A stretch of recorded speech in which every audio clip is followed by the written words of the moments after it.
I finally figured out what I wanted to be when I grew up, which meant I could answer the question, what are you going to do with a degree in women and gender studies? And what happened was I was working as an RA, been working for about a year, and I absolutely loved it. I loved watching awkward new college students who are watching their parents drive away and are trying to figure out, oh no, what do I do? How do I do this? To the very confident, oh yeah, I can handle this. I'm fine. I know how to buy textbooks on Amazon.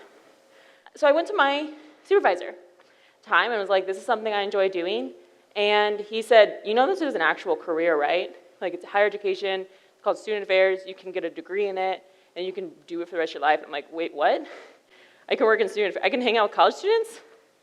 So I did the next step everyone told me to do, my parents, my mentors, my friends, even my school. I looked for internships. And my supervisor told me, you know, it's going to be hard as a sophomore with only 1 year of housing experience to get an internship in student affairs. So he recommended I apply to 10. Well, I didn't listen to him. I applied to 4. So you can guess what happened? I didn't get an internship. And as the semester was wrapping up and I was realizing I was going home, didn't have a job, and had to call my parents and tell them that I didn't have a job and had failed, I felt completely crushed. I felt I disappointed them. I felt embarrassed that I was the only one that didn't succeed. So from the floor of my dorm room in tears, I called my parents. And they helped me through some of the, here's what we're going to do the next couple months. But they also let me experience that. They let me go through all the emotions that failure brought up. And by doing that, I was able to recognize this is something I'm truly passionate about, and it's something I want to continue working towards. Now, failure, it's super scary, and I hate it. I mean, who doesn't? And it's especially hard on young people who are told, okay, you need to figure out a major that's going to get you a degree in something that will get you a job, yet we don't know if we're going to be successful in it.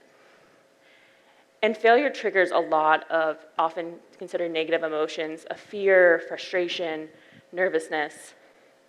And that fear is our body's way of protecting us. It's a part of the fight-flight mentality. And by fearing it, we let ourselves lose control.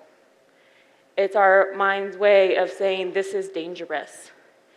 It's the negative thinking and the reluctance to even take action because we might not succeed. But why do we fear something? Why do we fear something that's just this idea? Well, first of all, it's embarrassing. It's embarrassing to put all of our energy into something and then have to tell someone we weren't successful, especially when it seems like everyone else is doing fine. We see on social media posts of people are succeeding in this and that, and we're like, we're the only ones not. It also means we might not have what it takes. We might not have the connections or the skills or abilities to succeed. It also means we might be stuck, that everyone else is propelling forward, and we're just not. Failure also means that we're letting people down. We're letting down the people that write us letter recommendations. We're letting down our parents who support us through college. We're letting down our friends who let us practice talks at them for 3 hours at a time. But it also means that we have a lot to lose. What if we put all of our abilities, what if we put all of our connections into something and it doesn't work out? Do we even get those back? And that's terrifying. But how do we move past that fear towards an appreciation that we tried? Well, growing up, my parents taught me to take chances, ask questions. If I fail, that's fine. And they did this by referring to failure as excellent mistakes. That term emphasizes that I made a mistake. It's not the universe plotting against me. I made a mistake.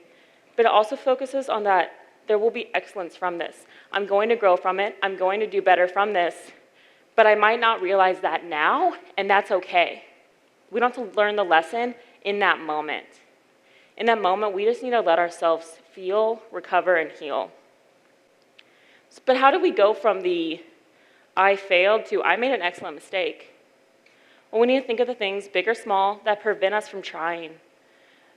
Those urges we get to, this is not okay, I don't want to do this, I'm scared, and get past it and try anyways.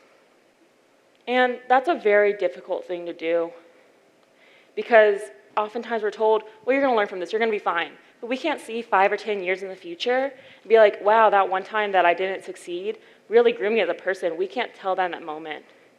Right now, all we can do is let ourselves feel, and that's an okay thing to be at. It doesn't need to be a learning moment, because it will be a learning opportunity. We'll get to why it's excellent later.